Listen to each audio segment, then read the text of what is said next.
الحمد لله رب العالمين والعاقبة للمتقين والصلاة والسلام على سيد المرسلين وعلى آله وصحبه وأهل بيته أجمعين.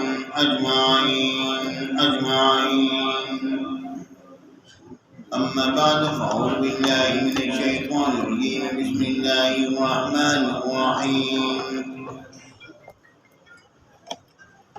هو الذي بعث في الأميين رسولا منهم يتلو عليهم آياته ويزكيهم ويعلمهم الكتاب والحكمة وإن كانوا من قبل لفي ضلال مبين. صدق الله العظيم وصدق رسوله النبي الكريم الأمين. وإن الله تعالى عز وجل قال في شان حبيبه مخبرا وآميرا: إن الله وملائكته يصلون على النبي يا أيها الذين آمنوا صلوا عليه وسلموا تسليما. اللهم صل على سيدنا مولانا محمد المصطفى قليل الطائر بحر الوفاء ودع الجمال وبحر الشفاء سيدنا أبي الزهراء وآله وبارك وسلم. پیارے ساتھیوں، دوستوں، بزرگوں، پیارے پیارے بچوں، عزیز بیٹیوں، بہنماؤں، السلام علیکم ورحمۃ اللہ وبرکاتہ. اللہ رب العالمین کا بے شمار کرم ہو ہم سب پر. آج ہم سب لوگ الحمدللہ اپنے اس جامع مسجد میں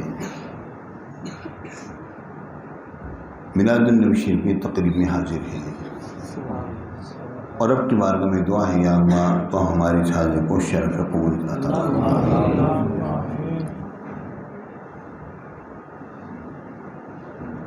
اگر ذہن میں یہ خیال آئے کہ حضور علیہ السلام نے کیا ہمیں میلاد شریف منانے کے بارے میں حکم دیا ہے، تو پیارے ساتھیوں، کہ نبی ہمیں حکم دے کہ میرا میلاد مناؤ؟ سوچیے اس بات کو. پیارے ساتھیوں، اب سوچو کہ کیا نبی ہمیں حکم دے گا کہ میرا میلاد مناؤ؟ نہیں.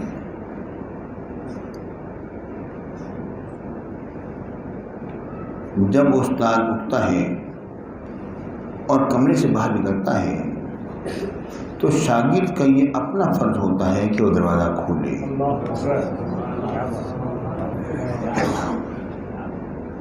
استاد کو کہنے کی ضرورت نہیں پڑنی چاہیے. اور جس وقت شیخ چلتا ہے تو مرید کا اپنا کام ہوتا ہے کہ راستہ بنائے. جب بوڑھا باپ جب چل کے جاتا ہے تو اولاد کا اپنا کام ہوتا ہے کہ وہ سہارا دے کر لے کر جائے. انہیں کہنے کی ضرورت نہیں ہونی چاہیے. اب نبی ہمیں فرمائے کہ ہمارا میلاد مناؤ، بڑے افسوس کی بات ہے. یہ تو ہمارا اپنا کام ہے، امتیوں کا اپنا کام ہے کہ نبی کی پیدائش کی خوشی منائی جائے. میرے ساتھیوں، 1 سال کا بچہ ہوتا ہے، اس کی برتھ ڈے منائی جاتی ہے، اس کی سالگرہ منائی جاتی ہے. کچھ لوگ محبت والے میلاد منا لیتے ہیں. اب 1 سال کا بچہ نہیں کہتا کہ بابا میری سالگرہ مناؤ، میری برتھ ڈے مناؤ، میری پیدائش کی دن پر میلاد النبی شریف مناؤ. وہ نہیں کہتا. یہ ماں اور باپ کی اپنی خوشی ہوتی ہے جو یہ کرتے ہیں. کچھ ہماری بھی تو خوشی کے تقاضے ہیں یا نہیں؟ اصل چیز ہے. اس بات کو اگر آپ بسہولت سمجھنے کی کوشش کریں تو یہی بات ہے. نہیں جی یہ تو بدعت ہو جائے گا. اگر ایسی بات ہے تو آج ہم ذرا ہلکی سی روشنی بدعت پر ڈالے لیتے ہیں کہ میرے نبی نے اس بارے میں کیا کچھ فرمایا۔ میرے اور آپ کے نبی مکرم صلی اللہ علیہ وسلم نے فرمایا، حدیث پاک میں آتا ہے کل محدثۃ بدعہ، ہر نئی چیز بدعت، وکل بدعۃ ضلالہ، اور ہر بدعت گمراہی، وکل ضلالہ فی النار، اور ہر گمراہی جہنم میں لے کر جانے والی۔ بالکل بات ہماری سمجھ میں آ گئی، لیکن دیکھنا یہ ہے کہ حضور علیہ الصلوۃ والسلام یہ کسے فرما رہے ہیں۔ سب سے پہلے جو غور طلب بات ہے کہ ہمارے اور آپ کے نبی مکرم صلی اللہ علیہ وسلم نے یہ بات کس کو فرمائی ہے۔ جب تک مخاطب کا تعین نہیں ہوگا اس وقت تک بات کی وضاحت نہیں ہو سکتی ہے۔ میرے آقا کے سامنے اس وقت حضور علیہ الصلوۃ والسلام کے صحابہ کرام تھے جنہیں میرے اور آپ کے نبی فرما رہے تھے کل محدثۃ بدعہ، ہر نئی چیز بدعت، اور ہر بدعت گمراہی، اور ہر گمراہی جہنم میں لے کر جانے والی ہے۔ اس سے یہ بات واضح ہو گئی، کل محدثۃ بدعہ، میرے آقا صحابہ کرام سے بات فرما رہے ہیں۔ میرے اور آپ کے نبی نے صحابہ کرام سے فرمایا کہ ہر نئی چیز بدعت ہے، اور ہر بدعت گمراہی، اور گمراہی ہر گمراہی جہنم میں لے کر جانے والی ہے۔ جب ہم نے یہ بات جان لی کہ حضور علیہ السلام نے صحابہ کرام سے یہ بات فرمائی ہے، تو اب ہم نے لوگوں سے کہا کہ بھئی تم بعد میں پیدا ہوئے تو تم بھی بدعت ہوئی، کہ حضور نے فرمایا ہر نئی چیز بدعت۔ کہتے ہیں نہیں، اس کا مطلب یہ نہیں ہے، اس کا مطلب یہ ہے کہ ہر نئی چیز بدعت ہے، یعنی جو بھی دین میں نیا کام نکالا جائے وہ بدعت ہے۔ چلو بھئی ہماری سمجھ میں آپ کی بات آ گئی، دین میں نیا کام جو ہے وہ بدعت ہو گیا، مان لیا یہ بات۔ لیکن آپ مجھے یہ بات بتلائیے کہ حضور علیہ السلام نے یہ بات فرمائی ہے صحابہ کرام سے کہ دین میں ہر نیا کام بدعت ہے۔ جب میرے آقا نے صحابہ کرام سے یہ بات فرمائی ہے تو آپ غور کیجیے، جب میرے آقا نے یہ بات فرمائی اس کے بعد جو بھی دین میں نئی چیز آئی ہے تو اسے آپ بدعت کہیں، ٹھیک ہے نا جی۔ اب یہ ہے کہ جو نئی آیت نازل ہوئی اس کو بھی بدعت کہنا پڑے گا، جو نئی حدیث میرے آقا کی طرف سے آئی وہ بھی بدعت کہنی پڑے گی، الیاذ باللہ۔ جو نئی سنت میرے آقا کی طرف سے ظاہر ہوئی وہ اس کو بھی بدعت کہنا پڑے گا، کیونکہ حضور علیہ السلام نے فرمایا ہے کہ ہر نئی چیز بدعت ہے، جو بھی دین میں نیا کام ہوگا وہ بدعت ہو جائے گی۔ اس کا مطلب یہ ہے کہ دین کی ہر نئی چیز، تو اب یہ قرآن کی آیات جو بعد میں ہے وہ بھی بدعت، میرے آقا کے جو فرامین آ رہی ہے بعد میں وہ بھی بدعت، الیاذ باللہ۔ جو میرے آقا کے سنت بعد میں ظاہر ہوئی وہ بھی بدعت، کیونکہ دین میں ہر نئی چیز بدعت ہو گئی نا، سمجھا رہی بات نہیں آ رہی۔ ایسی صورت میں تو آپ لوگ جو ہیں آدھے قرآن کو، آدھی حدیثوں کو اور آدھی سنتوں کو بدعت بنا ڈالو گے، یہ کیا حرکت ہے؟ اس کی ساری خرابی یہ ہے کہ آپ نے حدیث کا صحیح مفہوم نہیں لیا ہے۔ بات سمجھ آ گئی؟ ساری خرابی یوں ہو رہی ہے کہ حدیث پاک کا صحیح مفہوم آپ نے نہیں سمجھا۔ حضور علیہ السلام نے یہ جو فرمایا ہے کہ ہر نئی چیز بدعت ہے، اس کا مطلب یہ نہیں ہے کہ ہر نئی چیز بدعت ہے، نئی چیز نظر آئے تو تم دین کے تم کو بدعت کہہ دو، اسے بدعت کہو جسے دین قبول نہ کرے، جسے دین جائز نہ رکھے اس کو تم بدعت کہو۔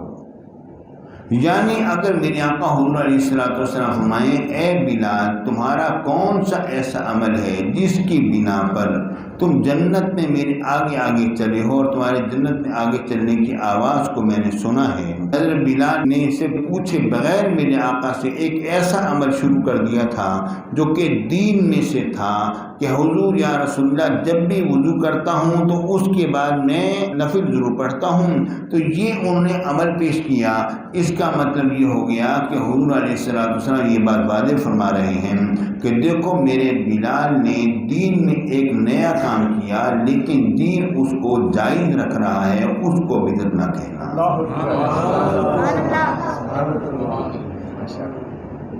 ٹھیک ہے، تو پیارے ساتھیوں، دین جس چیز کو ناجائز قرار دے اس چیز کی طرف آؤ۔ یہ نہیں ہے کہ نہ آؤ دیکھا نہ تاؤ دیکھا اور جردی جنابی فتویٰ کی یہ تو بدعت ہے۔ اب دیکھنا یہ ہے کہ میلاد النبی شریف منانے میں کون سی قباحت ہے، دین میں کون سی رکاوٹ ہے، دین اس کو کیوں قبول نہیں کرے گا؟ دین تو اس کو بسر و چشم قبول کرے گا، وہ اس طرح کہ اللہ وہ ہے جس کا میلاد نہیں اور نبی وہ ہے جس کا میلاد نہیں۔ پیارے ساتھیوں، یہ بات ذہن میں رکھو کہ میلاد النبی شریف منانا نہیں کہ اگر حضور کا میلاد ہے، دیکھیے ایک بچے کی سالگرہ منائی جاتی ہے، بڑھ جوان ہو جاتا ہے، سالگرہ ہوتی ہے، پھر بوڑھا ہو جاتا ہے، پھر بیٹے کہتے ہیں، بیٹیاں کہتی ہیں بابا ہم نے آپ کی سالگرہ منانی ہے، ہم نے آپ کی برتھ ڈے منانی ہے، اور پھر وہ بوڑھے ابا کو بابا کو لے کے بیٹھے ہوتے ہیں خوشی سے اور ذرا سالگرہ منائی جا رہی ہوتی ہے، سارا سلسلہ ہو رہا ہوتا ہے۔ لیکن جب بابا کا انتقال ہو جاتا ہے پھر تو کوئی سالگرہ نہیں مناتا۔ اب جب سالگرہ کوئی نہیں مناتا تو جب انتقال ہو گیا، جب وصال ہو گیا، جب مر گیا، پھر سالگرہ کیسی؟ اب جب نبی کا وصال ہو گیا ہے تو اب تم حضور کے میلاد کیسے کیوں مناتے ہو؟ اس کا جواب یہ ہے کہ ہم اپنے زندہ نبی کا میلاد مناتے ہیں۔ ہم اپنے زندہ نبی کا میلاد مناتے ہیں۔ اب جو میں بات کرنے لگا ہوں نا، اس کے کرنے سے پہلے آپ ایک بات ذہن میں بٹھائیں گے تب جا کر آپ کے سمجھ میں بات آئے گی۔ وہ یہ ہے کہ آپ نے جب دین کو جب اپنانا ہے تو اس میں آپ نے کسی کی تقلید نہیں کرنی بلکہ اپنے رسول پر ایمان لے کر آنا ہے۔ کیونکہ تقلید جو ہے نا جی، وہ ہوتی ہے پیچھے چلنا، کسی کا ہار گلے میں ڈال لینا، کسی نے جو کہا اس کو مان لینا۔ لیکن یہ ہے کہ اگر کوئی دوسرے نے اگر کوئی شک و شبہ کی گنجائش کی تو جناب معاملہ ہو گیا تو تھوڑا ٹیڑھا ہو گیا، ٹھیک ہے نا؟ تو لیکن ایمان وہ ہوتا ہے جو کہہ دیا تو بس ماننا ہے۔ ہم اپنے نبی کی تقلید نہیں کرتے، ہم اپنے نبی پر ایمان رکھتے ہیں۔ ایمان تو ہے نا، ایمان تو سب سے بڑھ کر چیز ہے نا، چاہے بات عقل میں آئے یا نہ آئے ماننا ہے۔ اچھا آپ یہ بات بتاؤ، یہ تو مانتے ہو نا کہ مرنے کے بعد دوبارہ زندہ ہوں گے، بات عقل میں آتی ہے؟ نہیں آتی۔ بات عقل میں بالکل نہیں آتی کہ مرنے کے بعد دوبارہ زندگی کیسے ممکن ہے؟ لیکن ہمارے نبی نے فرمایا، ہمارے رب نے فرمایا، قرآن میں آیا، نبی کے زبان پاک پر آیا، بات ختم ہو گئی، مرنے کے بعد دوبارہ زندہ ہونا ہی ہونا ہے۔ ٹھیک ہے، جب آپ اس نہج پر آ کے دین کو سوچیں گے پھر آپ کے سمجھ میں دین آئے گا، ورنہ دین نہیں آئے گا۔ اب میں عرض کرتا ہوں، ایک بات آپ کہتے ہیں اور ایک بات امام اعظم ابو حنیفہ کہتے ہیں، بتائیں کس کی مانی جائے گی؟ امام اعظم ابو حنیفہ رضی اللہ عنہ۔ وجہ یہ ہے ہمارے پاس وہ چیز نہیں جو امام اعظم کے پاس چیز ہے، وہی ہمارے پاس نہیں۔ ایک بات انہوں نے کہی، ان کی بات قبول کی جائے گی۔ اب ایک بات تم کہتے ہو اور ایک بات نبی کہتا ہے، بتاؤ کس کی بات مانیں؟ اب یہ نہیں ہے کہ نبی کی بات کو ہم تروڑ مروڑ کر کے ماننا شروع کر دیں، یہ ماننا نہیں ہوتا۔ آپ بھی یہ بات جانتے ہو کہ اگر آپ کے والد صاحب اگر کوئی بات کہتے ہیں، کوئی معاملہ کرتے ہیں، تو اگر آپ ان کی بات کو اگر آپ یوں کہ تو قبول نہیں کرتے ہو تو اس میں کیا ہوگا؟ یہ ہے کہ نہیں جی ان کے کہنے کا مقصد تو یہ تھا، اور دوسرا بیٹا کہتا ہے نہیں جی مقصد یہ تھا اور مقصد یہ نہیں تھا، اور یہ جناب یہ معاملہ یہ تھا، تو لوگ کہیں گے اس نے بات مانی نہیں ہے، تعویلات کے دروازے کھول دیے ہیں۔ ٹھیک ہے نا پیارے بھائی، جب یہ بات آ گئی وہ یہ ہے کہ جب ہم اس نہایت طرح کے سوچیں گے نا کہ جو حضور نے فرما دیا بس وہ حق ہے، ہماری عقل میں آئے یا نہ آئے، مرنے کے بعد دوبارہ زندہ ہونا ہی ہونا ہے، ہماری عقل میں آئے یا نہ آئے، تب جا کر مومن ہو گئے۔ اگر تم نے نبی کی باتوں میں خواہ مخواہ کی پرچول شروع کر دی اور خواہ مخواہ کی تم نے باتیں نکالنا شروع کر دی، تو اس کا مطلب یہ ہوگا کہ تم اصل میں ایمان لے کر آئے نہیں ہو، تم اپنی بات پر اڑے ہوئے ہو، اپنی بات منوانا چاہتے ہو، اور نبی کی باتوں کے اندر تم نے تعویلات کے دروازے کھول دیے۔ جب تک کوئی شرعی ضابطے اور قوانین ہمارا ساتھ نہ دیں ہم ایسا نہیں کر سکتے، ٹھیک ہے جی۔ اب دیکھیے، ایک بات نبی نے کہی اور ایک بات آپ نے کہی۔ نبی نے فرمایا کہ انبیاء اپنے قبروں میں زندہ ہوتے ہیں اور ان کو رزق دیا جاتا ہے، اور تم کہتے ہو نہیں قبر میں مر گیا نبی۔ اب بتاؤ تمہاری بات مانوں یا نبی کی بات مانوں؟ بات تو نبی کی مانی جائے گی نا۔ جب میرے آقا حضور علیہ السلام نے ارشاد فرمایا، میرے آقا سرکار مدینہ صلی اللہ علیہ وسلم نے جب فرمایا کہ اے میرے امتیوں، اے میرے غلاموں، اے میرے صحابیوں، تمہارا درود و سلام مجھ تک پہنچتا ہے اور میں اس کو سنتا ہوں، تو صحابہ کرام نے عرض کیا یا رسول اللہ، جب آپ کا جسم نبوسیدہ ہو جائے گا، آپ کا وصال پاک ہو جائے گا اور آپ کا جسم نبوسیدہ ہو جائے گا، تو حضور کیا اس وقت پر بھی آپ سنیں گے؟ تو میرے اور آپ کے نبی مکرم صلی اللہ علیہ وسلم نے فرمایا ان اللہ قد حرم علی الارض ان تأکل اجساد الانبیاء، اللہ نے زمین پر حرام کر دیا ہے کہ نبیوں کے جسموں کو کھائے۔ الانبیاء احیاء فی قبورہم وہم یرزقون، انبیاء اپنے قبر میں زندہ ہوتے ہیں اور ان کو رزق دیا جاتا ہے۔ بات میں آ گئی آپ کی؟ اب دیکھو حضور علیہ السلام نے ایک بات فرمائی اور ایک بات آپ نے کی، اب کس کی بات مانی جائے گی؟ نبی کی بات۔ دیکھیں میں اپنے حال کو بہتر جانتا ہوں یا آپ میرے حال کو بہتر جانتے ہیں؟ میں خود جانتا ہوں۔ آپ اپنے حال کو بہتر جانتے ہیں یا میں جانتا ہوں؟ آپ جانتے ہیں۔ اب یہ بتاؤ نبی اپنے حال کو بہتر جانتا ہے یا ہم جانتے ہیں نبی کے حال کو بہتر؟ غور تو کرو۔ بلکہ نبی کی شان تو یہ ہے کہ جو ہمارے حال کو ہم سے بہتر جانتا ہے، اور ہم نبی کے حال کو ہم نبی سے بہتر جاننے لگے کہ نہیں زندہ نہیں ہوتے، وہ رزق نہیں دیا جاتا، کیسے ممکن ہے آکسیجن کے بغیر زندہ رہیں، اور کیسے ممکن ہے کہ اس طرح سے ہو جائے، اور جناب یہ غذا کھائے بغیر کیسے زندہ رہیں۔ نبی اپنے حال کو بہتر جانتا ہے یا ہم بہتر جانتے ہیں؟ اگر یہی کہتے ہو کہ جناب یہ آکسیجن نہیں ہے اور رزق نہیں ہے، کیسے ہے، تو یہ مجھے بتاؤ کہ کیا عیسیٰ علیہ السلام چوتھے آسمان پر ہیں یا نہیں ہیں؟ اب وہاں پر کیا امریکہ سے سلنڈر جاتے ہیں آکسیجن کے؟ کہ آپ لوگ وہاں پر بریانی کی جگہ پکا کر اور کھانے کے پتیلے بنا کر اور جناب مراغن غذائیں آپ وہاں پر بھیجتے ہو؟ کہ آٹا آپ کی چکی سے پس کر جاتا ہے یا آپ کی فلور مل سے جاتا ہے آٹا وہاں پر پس کر؟ تو جناب عیسیٰ علیہ السلام کی باری اپنا کھانا بھیجنا ہے، وہاں پر کون لے کر جاتا ہے؟ عیسیٰ علیہ السلام کب سے زندہ ہے معلوم ہے آپ کو؟ 2022 ہو گیا۔ یہ عیسوی جو ہے یہ عیسیٰ علیہ السلام کے پیدائش سے شروع ہوئی ہے۔ عیسیٰ علیہ السلام جب یہاں پیدا ہوئے تو اس کے بعد 33 سال تک زمین پر رہے، اور اس کے بعد پھر رب العالمین نے ان کو آسمانوں پر اٹھا لیا۔ اب وہ آسمانوں پر زندہ موجود ہیں اور قرب قیامت میں آئیں گے، دجال کو آپ قتل فرمائیں گے۔ یعنی آپ یہ دیکھیے، اگر آپ عیسیٰ علیہ السلام کو آسمانوں پر زندہ تسلیم نہیں کرتے ہیں تو آپ پھر ختم نبوت کو کیسے مانیں گے اور مرزا کا جواب کیسے دیں گے؟ کیونکہ مرزا غلام احمد قادیانی نے کیا بات کہی، اس نے اور متنبیین کاذبین کی طرح اس نے دعویٰ نہیں کیا۔ اس نے یہ نہیں کہا کہ جس طرح وہ نبی تھے تو میں بھی نبی ہونا ہی نہیں، وہ ایک دوسرے طریقے سے چل کر آئے ہیں اپنی نبوت کو لے کر۔ اس نے یہ کہا کہ جو عیسیٰ علیہ السلام کے متعلق جو حدیثیں آتی ہیں اور جو آیات ہیں جو تم ان سے اصرار کرتے ہو، وہ عیسیٰ علیہ السلام کو جو شریف دے دی گئی وہ تو نہیں ہے، وہ میں ہوں اور کون ہے؟ نعوذ باللہ معاذ اللہ۔ یعنی وہ اس طرح سے وہ آیا ہے، اس نے ایک نئے طریقے سے اس نے دعوی نبوت کیا۔ بلکہ اب اس پر میرے شیخ میرے مرشد غزالی اس نے کیا فرمایا، واقع ہے رب العالمین نے فرمایا وما قتلوه وما صلبوه بل رفعه اللہ الیہ، انہوں نے نہ تو عیسیٰ علیہ السلام کو قتل کیا اور نہ ہی صلیب دی، بلکہ اللہ نے انہیں اپنی طرف اٹھا لیا۔ اب اس پر ان لوگوں نے کیا کہا، کہنے کی بات یہ ہے کہ عیسیٰ علیہ السلام کی روح کو اٹھایا گیا۔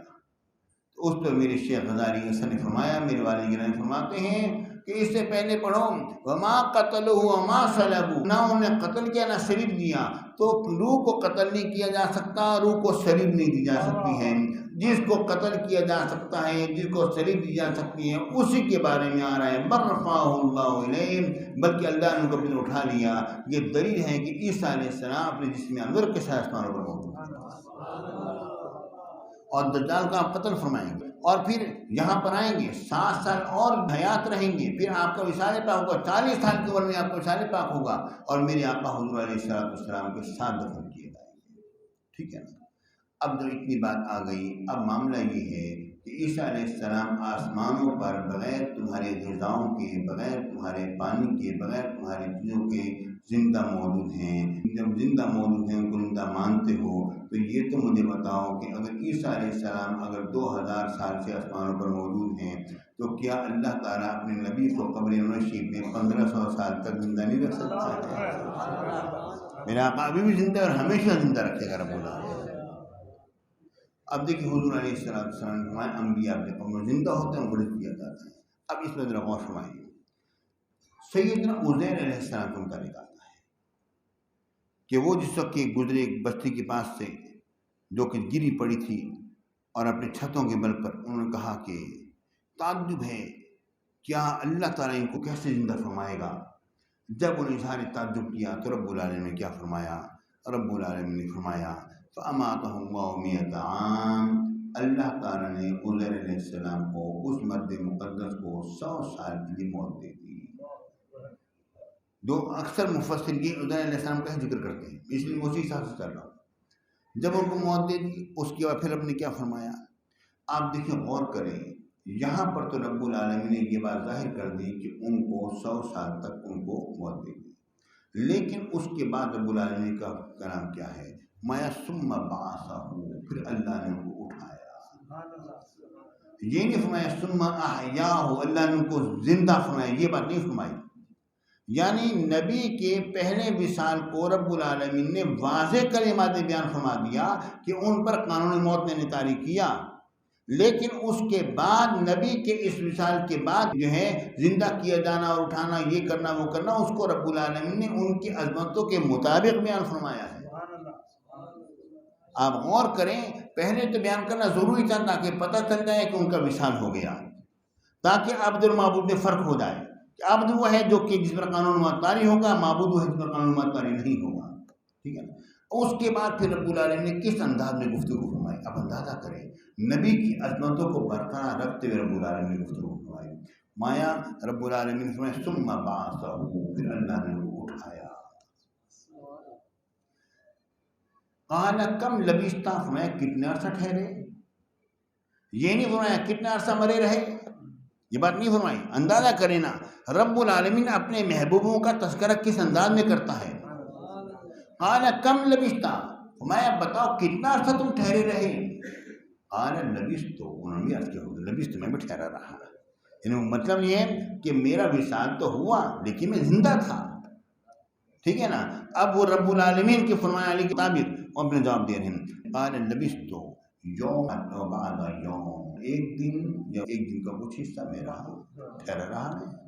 رب العالمین نے فرمایا بل لبثت 100 عام، بلکہ 100 سال آپ ٹھہرے رہے ہیں۔ ٹھیک ہے نا؟ جب رب العالمین یہ بات فرمائی تو رب العالمین نے اب دو باتیں فرمائی۔ مایا فانظر الی طعامک و شرابک لم یتسنہ، مایا کہ دیکھیے اپنے کھانے کی طرف اور اپنے مشروب کی طرف دیکھیے، اس میں کوئی بو پیدا نہیں ہوئی، کوئی سڑن پیدا نہیں ہوئی، وہ سڑا نہیں بالکل۔ ٹھیک ہے نا؟ اور رب العالمین نے فرمایا وانظر الی حمارک، دیکھو اپنے گدھے کی طرف دیکھیے۔ ٹھیک ہے نا؟ کہ آپ کے گدھے کی ہڈیاں پنجر الگ الگ ہو گئے، اور پھر رب العالمین ان کو ہڈیوں کو جوڑتا ہے اور کس طرح گوشت پہنائے گا اور زندہ کر دیا رب العالمین نے۔ ساری بات آگئی، جس طرح ان کو زندہ کیا اس طرح زندہ کروں گا۔ میرے کہنے کا مقصد کیا ہے؟ پہلی بات تو یہ کہ جو میرے مرشد نے بات فرماتے ہیں کہ نبی کی زبان سے کبھی جھوٹ نہیں نکلتا، اور اللہ تعالیٰ کبھی حق کے سوا کچھ نہیں فرماتا۔ اب نبی نے عرض کیا یا اللہ میں ایک دن یا دن کا کچھ حصہ ٹھہرا رہا، ان کی حقانیت کو رب العالمین نے ان کے کھانے اور پینے سے ظاہر کر دیا کہ دیکھیے آپ کا کھانا اور پینا سڑا نہیں ہے، بو پیدا نہیں ہوئی ہے، آپ بھی سکتے ہیں۔ ٹھیک ہے نا؟ اور یہ کہ میں نے جو فرمایا ہے کہ آپ 100 سال تک ٹھہرے رہے، میری دل جو وہ گدھا ہے، سمجھا کی بات نہیں ہے۔ اب میرے کہنے کا مقصد صرف اتنا ہے کہ جو رب العالمین کھانے پر 100 سال اس طرح گزارے کہ اس میں کوئی تغیر نہ آئے، کوئی تبدیلی نہ آئے، کوئی سڑن پیدا نہ ہو، کوئی بدبو پیدا نہ ہو، کوئی ایسی بات نہ ہو، کیا رب العالمین نبی کے کھانے کو تو ایسا رکھے اور نبی کو موت دے دے اور ان کے جسم کو گلا سڑا دینا اور بلا ماجرا کیسے ممکن ہے؟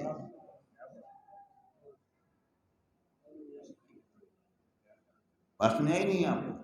اب دیکھیے غور فرمائیے.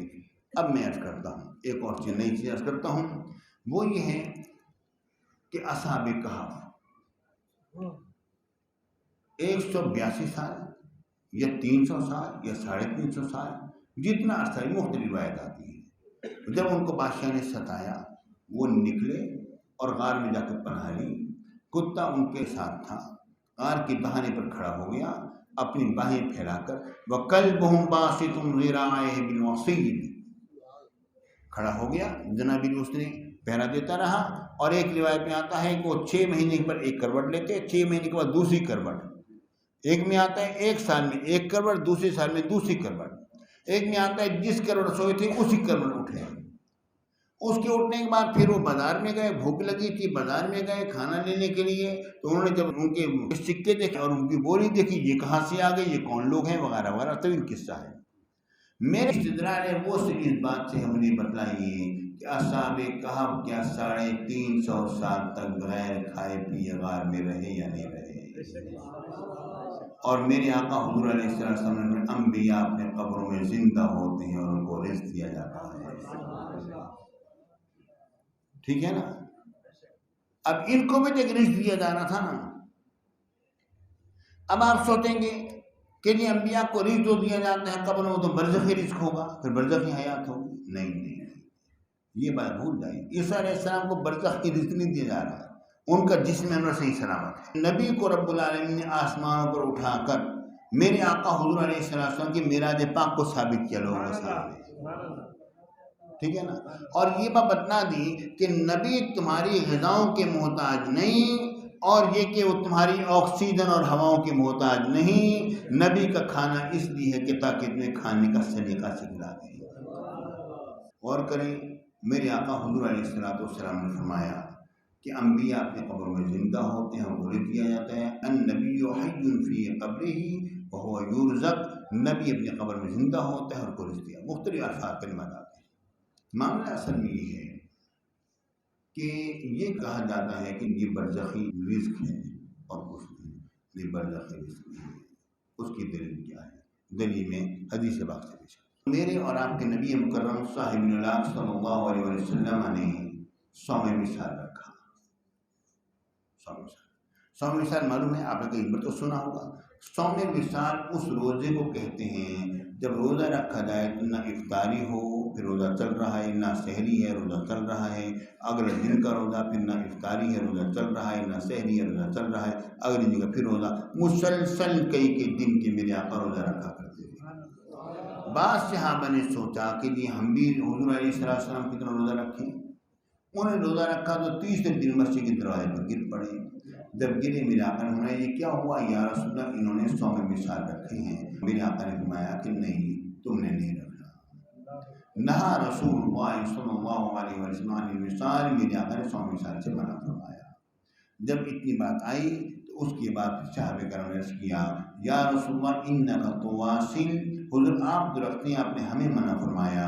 تو میرے آقا حضور علیہ السلام نے یہ صرف اتنی بات نہیں فرمائی ایوکم مثلی، تم میں کون میری مثل ہے، اتنی بات نہیں فرمائی. میرے اور آپ کے نبی نے فرمایا انما اللہ یطعمنی ویسقینی، اللہ مجھے کھلاتا بھی ہے اور مجھے پلاتا بھی ہے. ایوکم مثلی، تم میں کون میری مثل ہے. اب یہ تو بات کہی گئی ہے نا کہ اللہ مجھے کھلاتا بھی ہے اور مجھے پلاتا بھی ہے. اس کا مطلب کیا ہے؟ یعنی اب یہ وہ رزق ہے جس سے روزہ نہیں ٹوٹ رہا، یہ وہ کھانا ہے روزہ نہیں ٹوٹ رہا، یہ وہ پینا ہے جس سے روزہ نہیں ٹوٹ رہا. مطلب یہ ہے کہ یہ ایک ایسی غذا ہے جو کہ تمہیں نظر نہیں آ رہی مگر نبی کو دی جا رہی ہے، جس کی بنا پر نہ اسے کمزوری ہے، نہ اس کے ساتھ کوئی مسئلہ ہے، نہ اس کو ضعف ہے۔ روزے پر روزے مسلسل 20 دن کے 21 دن کو روزے رکھے جا رہے ہیں۔ اب دیکھیے غور فرمائیے، تو اس کا مطلب واضح ہو گیا کہ یہ وہ غذا جو اللہ رب العالمین نے میرے آقا کو دنیا میں عطا فرما کر یہ بات واضح کر دی، اے لوگوں میرا نبی جب قبر نوشی میں جائے گا تو یہ مت سمجھنا کہ وہ تمہاری طرح مر جائے گا، انبیاء اپنے قبر میں زندہ ہوتے ہیں اور ان کو رزق دیا جاتا ہے۔ بات اصل میں یہ ہے کہ یہ مجھے بتلائیے کہ شہید زندہ ہے یا مردہ ہے؟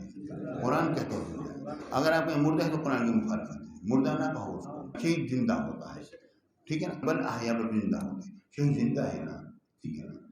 اس کے باوجود شہید جس سے اللہ کی راہ میں قتل کر دیا جائے اور وہ زندہ ہے، لیکن اس کی بیوی جو ہے 4 مہینے 10 دن کے بعد نکاح کسی اور شخص سے کر سکتی ہے یا نہیں کر سکتی؟ کر سکتی ہے۔ لیکن نبی کی حیات اللہ تعالیٰ کے نزدیک شہید کی حیات سے بھی زیادہ متحقق ہے کہ نبی کی بیوی جو ہے وہ کبھی بھی کسی سے نکاح نہیں کر سکتی دوسرے شخص سے نبی کی وصال پاک کے بعد۔ وجہ کیا ہے؟ الانبیاء احیاء فی قبورہم وہم یرزقون۔ اور میرا تمہاری دعا کرتا ہوں یا اللہ تو ہماری حاضری قبول منظور فرما۔